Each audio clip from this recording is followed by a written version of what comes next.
Hi, this is Mike from Mike's Unboxing Reviews and How To, and on today's video we'll be taking a look at a very cool motherboard from ASUS. This is the ASUS TUF Gaming Z790 BTF WiFi.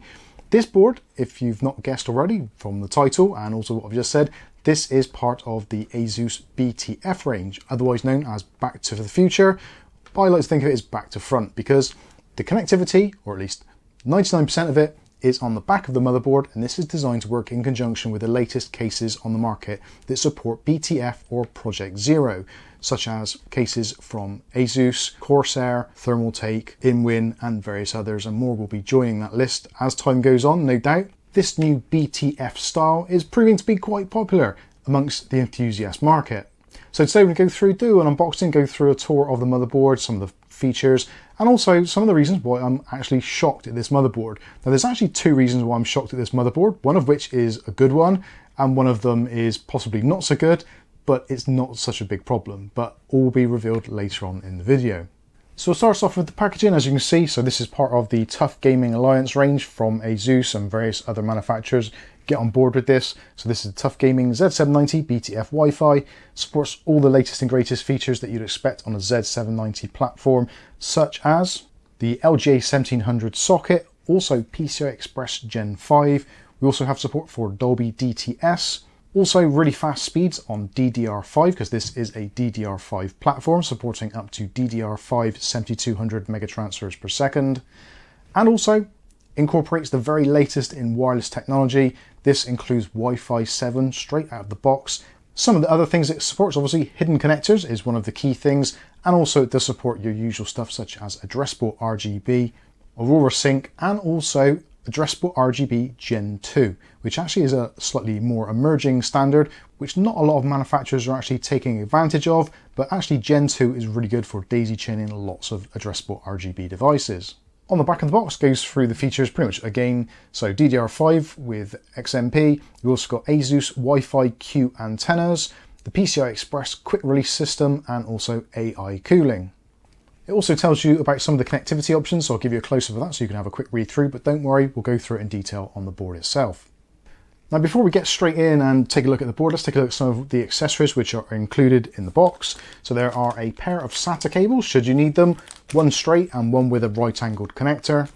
There's an additional M.2 pillar and also a mounting screw. Also, you take note, I've shown the ASUS part numbers should you need to replace them.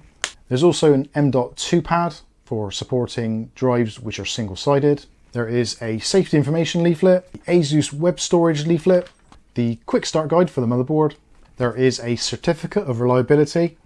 This still cracks me up. And also there is an included sticker sheet as well. So if you want to adorn your motherboard with additional decals, you certainly can do. And some of the cool ones actually are the ones to put over the BIOS battery, but the BIOS battery on this one's somewhat hidden, so a bit pointless. But yeah, you can take advantage and put those on your case should you wish to. Now the last one is actually quite interesting. So this is the Wi-Fi 7 antenna. Now before you get worried, don't worry, it is backwards compatible. It supports 2.4 gigahertz, 5 gigahertz, and the new 6 gigahertz band spectrums.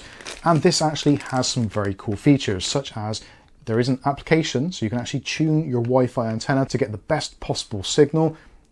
Basically, it is a directional antenna, so you can just move it around in the application will tell you where the strongest signal is. That is very cool. What is also very cool is it actually has some new type connectors. So traditionally with these kind of devices, you're used to screwing them onto the back of the motherboard using those standard SMA screw-on connectors, whereas this uses the new ASUS Push Connect. This is actually very cool and saves all that twisting of cables, etc. Just push fit and they're in for good. So that's it for the accessories. Let's now take a closer look at the motherboard itself. And the first thing I noticed about this board is there's a lot of silver and a lot of white on here. So depending on what it is you're actually building, your theme, this should fit nicely, whether you're doing a black build, a white build, bits of silver, whatever. There's lots of different stuff on here. And also it's very heavy as well. The heat sinks are absolutely huge. So those heat sinks are covering up the 16+1+1 VRM setup, all of which are using 60 amp chokes. So plenty of potential for power delivery there. Although with the new Intel BIOS updates, they're going to be restricting that somewhat for some processors. So whether or not we need this amount of VRM capacity, who knows, but I guess it's always nice to have. In the middle, obviously, our Intel LGA 1700 socket there with the socket protection cover over and also the retention mechanism. Now back to when I said earlier in the video that this is kind of 99% of the wiring is on the back.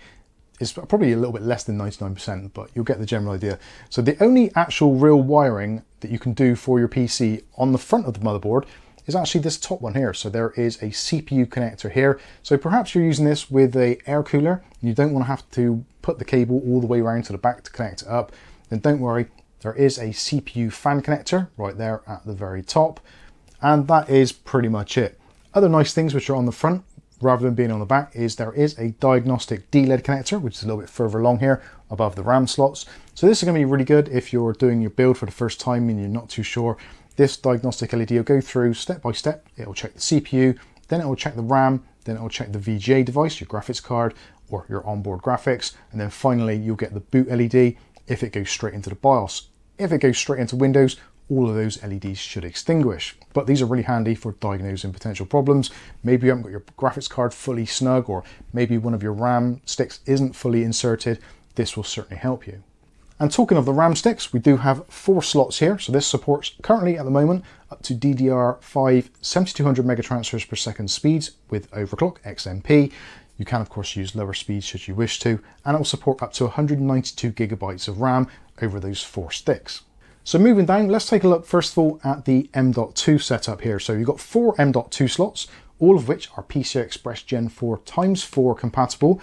There's 4 of those, so there's 1 here at the top, and there's actually 3 at the bottom here, which are all covered by this heatsink. So the top one is connected directly to the CPU, so that is going to be powered from that. The bottom 3 here, all PCI Express Gen 4 x4, are all connected to the Z790 chipset. You'll also be seeing the M.2 slots without the shields connected, so you can see what it's all about. It's actually quite easy to do. So the top one, just 2 screws, one that side, one that side. And for this large shield here, then you've got one there, one there, one there, and one there. And then this whole section removes, so you haven't actually got a massive heatsink, which will easily soak up the heat from those 3 PCI Express Gen 4 x4 drives if you have them installed. So let's move on to the PCI Express slot. So at the top here, we've got PCI Express Gen 5. This is also backwards compatible with older devices, Gen 4, Gen 3, etc. This is wired for x16. And also there's a very cool latch here. So this is the quick release latch. Very, very easy to insert and remove your graphics cards using that. And also the slot itself is armored, which is always a nice thing to see. Something else which will also benefit for some people, if you are planning to go the whole hog with your BTF build, you can actually install an ASUS BTF graphics card in here and have it powered directly from the motherboard. So this slot just to the side here, this is the power output for your graphics card. Now the power input is on the back of the motherboard, which we'll take a look at shortly, but if you're getting a BTF card, you can put it straight in here and your power will run straight in here. Now for those of you that are wondering, well, I like the motherboard, I like the idea of BTF, but I don't necessarily want to go to the expense of a BTF graphics card. Can I use a normal graphics card? Well, the answer is simple, yes you can. You can just put your graphics card in, fit it into the slot as you would normally, and just power your graphics card from the front or wherever it may be with the normal power connectors. So be it the PCI Express 8-pin connectors, 6 pins, whatever, or the new 12-volt high power connector. Choice is entirely up to you, so plenty of flexibility there. Moving down, we've got a smaller slot there, so that is PCI Express Gen 4 x4, fully wired for x4 as well. And on the bottom, we've got a PCI Express Gen 4 x16 size slot, but this is actually wired for x4. So this is going to be great for capture cards, that kind of thing. So plenty of bandwidth there available, whichever of those 2 slots you want to use. If you've got a particularly big graphics card, you might want to use the bottom one. If not, you can use that one. The choice again is entirely up to you. The nice thing being is because this is a BTF board and all the connectivity is actually on the back, regardless of what you put in here, it doesn't really matter because you're not going to obstruct any wiring. So I think that pretty much wraps up the front. Let's take a look at the back. So at the back, it is essentially exactly the same as what you'd see from a traditional ATX motherboard. The only thing is the pins, rather than being sticking out the front, are sticking out the back, which makes sense because this is a BTF board back to front, or back to the future, whichever you want to look at it. So we'll start in this top section. So we've got 2 EPS connectors here. So this is your 12-volt EPS or additional power for your CPU. You can use 1 or you can use 2. The choice is down to you. Then moving across, we've got our CPU optional connector. So this is for your CPU fan, PWM control. And then next up, you've got a AIO pump header. Nice place to have it. And then you've got your first of your chassis fan headers. All of the chassis fan headers are easily controlled either in the BIOS or in the Fan Expert 4 software, or potentially, if you're brave, in the Armoury Crate software. So let's move across. So we've got the RGB and addressable RGB connectors there. Nice and easy to get to. Then we've got our 24-pin main power plug. Underneath that, USB Type-C front panel connector. And underneath that, we've got our USB 3.0 Type A connector for your 2 Type A connectors on the front of your case. Moving down from there, this is where it gets actually quite interesting and is a little bit different. So we have our 12-volt high power connector there, if you want to use that, so PCI Express Gen 5 compatible. Or alternatively, you can use the 3 PCI Express style connectors, the 8 pins, into there. So either one of those will give you up to 600 watts of power to pass through to your graphics card, which is going to be living on the other side. You don't use them all together. So if you're using the kind of legacy connectors, plug in there. Or if you're using the 12-volt high power, you plug in there. Also, conveniently, there is actually an LED on the back of each one of those, just so you know that the power is actually fully seated and is working. I think that's actually quite helpful, especially for some of those 8-pin connectors, which can be a little bit fiddly. I guess more so is going to be very useful for the 12-volt high power connector, because we all know the drama that has been surrounding those over the years. So moving down to the bottom, so we've got our front panel connections down the bottom here. So for connecting up things like your power switch, reset switch, all that kind of stuff. Next up, you've got 4 SATA connections if you want to use SATA based drives. You've then got another PWM fan header, then another PWM fan header, a pair of USB 2.0 headers for maybe hooking up some Thermaltake ARGB, or just adding some extra connections to your motherboard should you wish to, or NZXT devices. They quite often use those to connect up Lian Li, etc. Lots of controllers tend to use that type of plug. Next up, there is another addressable RGB header married up with another addressable RGB header, so 3 in total. Above there also, there is a Thunderbolt add-on card input port, so you can plug in one of those, or USB 4, however you wish to look at it.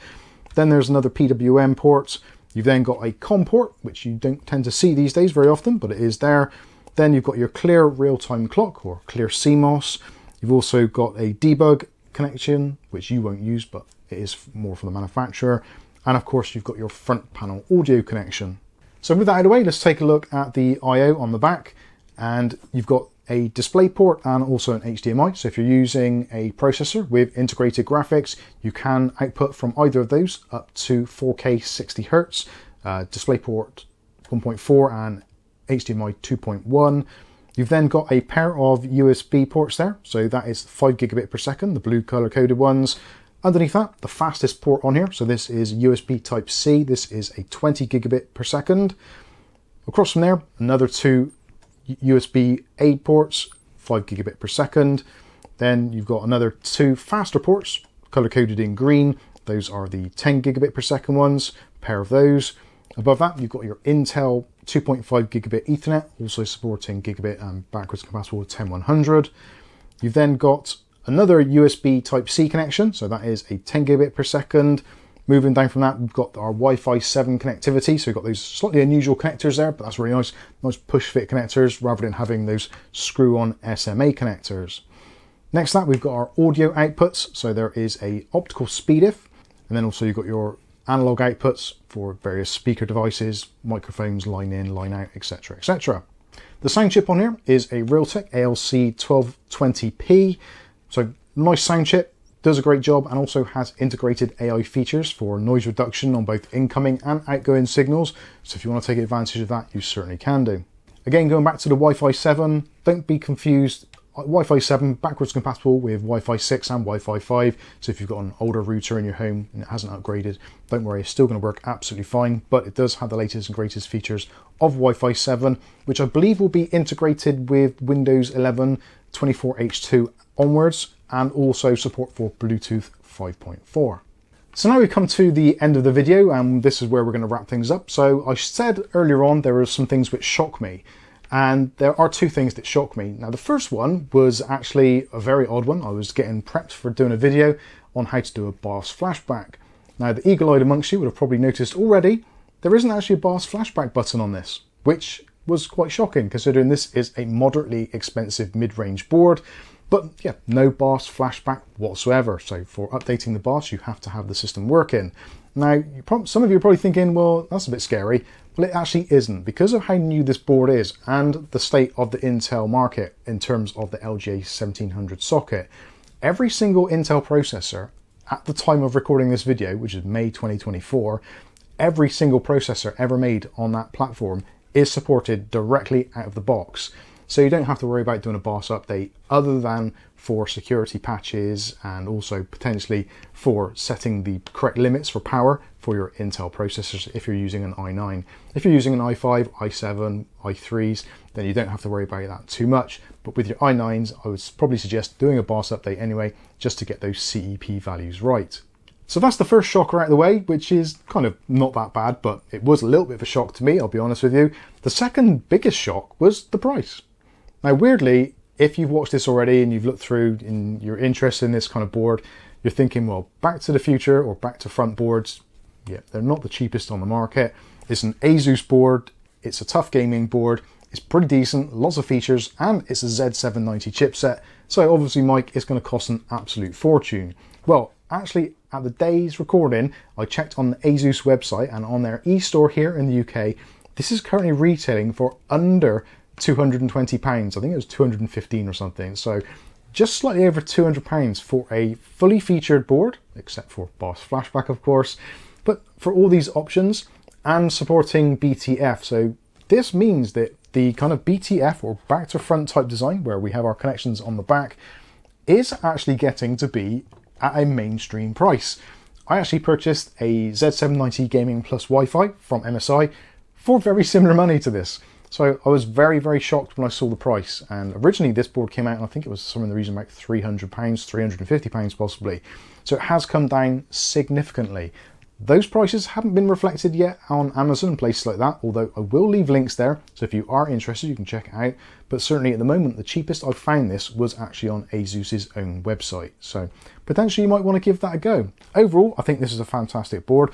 I'm really looking forward to doing a build on it. I have actually got another graphics card, a BTF graphics card to go with this, and I'm aiming to do what is potentially going to be the cleanest build I've ever done. So I'm really excited to get hold of that, get all that done, and obviously if you want to see how that goes, make sure you're subscribed to the channel and also click on the chime notification, that way you'll be notified of future video releases.